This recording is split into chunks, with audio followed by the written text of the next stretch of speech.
Vitamin C කියලා ගහලා තියෙන මේ බොක්සස් හතරම බැලු බැලමට එක වගේ පෙනුනට මේ ප්‍රොඩක්ට්ස් හතරක් කියලා ඔයා දන්නවද? 3.5 Garnier Skin Active Vitamin C Brightening Serum කියන්නේ සමේ dullness, dark marks, even skin tone එක සහ glow එක වැඩි කරගන්න හදපු වගේම ස්ටාර්ටර් කෙනෙක්ට උනත් පාවිච්චි කරන්න ගන්න පුළුවන් විදිහට ෆෝමියුලා කරලා තියෙන brightening serum එකක්.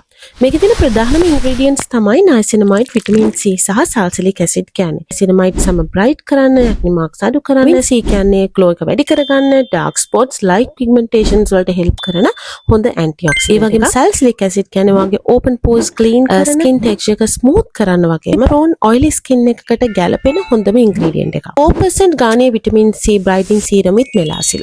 මේ තියෙන්නේ Garnier Vitamin C range එකේ එන upgraded ඒ වගේම අලුත්ම version. කලින් පෙන්නපු serum එකට වැඩිය dark spots සහ pigmentation target කරලා fade out කරන්න හදලා තියෙන හොඳ focused formula එකක් තමයි මේක. Melacil. මේක තමයි මේ version එකේ තියෙන special excess melanin formation එක target කරලා dark spots pigmentation reduce කරන්න හදලා තියෙන හොඳ formulation එකක් තමයි 4% vitamin C serum එක. මේ තියෙන්නේ Garnier Skin Active Vitamin C Brightening Night Serum එක. කලින් පෙන්නපු serums දෙකටම වැඩිය ටිකක් විතර strong formula එකකින් තමයි මේක හදලා තියෙන්නේ. ඒ නිසා sensitive skin තියෙන අයට නම් මේක ටිකක් strong වෙන්න පුළුවන්. හැබැයි ඔයා කලින් low concentration වලින් vitamin C use කරලා තියෙන කෙනෙක් නම් ඔයාට පුළුවන් මේක gradually වගේ skin එකට introduce කරලා use කරන්න. ඉතින් night serum එකක් කියලා තමයි මේක හඳුන්වලා තියෙන්නේ. pure vitamin C සමහර වෙලාවට day time එක use කරද්දී unstable. ඒ නිසා මේක night time එකට use කරන්න කියලා තමයි recommend කරලා තියෙන්නේ. මේකත් serum එකක් වගේම පෙනුනට ඇත්තටම මේක cream එකක්.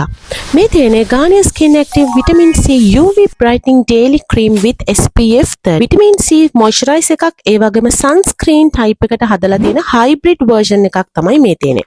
මේකේ සඳහන් වෙනවා vitamin C, vitamin E, ඒ කියන්නේ glow and antioxidant properties තියෙනවා. gentle exfoliating ingredient එකක් විදිහට LHA කියන ingredient එක මේගොල්ලෝ ඇතුළත් කරලා තියෙනවා. SPF 30 කියලා තිබුණම ඔයාලා හිතන්නේ මේක sunscreen එකක් replace කරන්න පුළුවන් කියලා. නැහැ. ඔයා indoors වල නම් ඉන්නේ outdoor activities වලට යන්නේ නැත්නම් මේක ඔයාට sunscreen එකක් විදිහට පාවිච්චි කරන්න පුළුවන්. හැබැයි ලංකාවේ ජීවත් වෙන අපිට මේ තියෙන strong climate එකත් එක්ක අඩුම තරමේ 50 SPF තියෙන sunscreen එකක් ඔයාගේ routine එකට එකතු කරගන්න අමතක කරන්න එපා. දැන් ඔයාට idea එකක් තියෙනවනේ ඔයාට ගැලපෙන product එක මොකක්ද කියලා. tracer.lk අපේ website එකට ඇවිල්ලා ඔයාට අවශ්‍ය කරන ඔයාට ගැලපෙන product එක order කරලා ගන්න. එහෙම නැත්නම් මේ තියෙන numbers දෙකට WhatsApp message එකක් දාන්න. bye.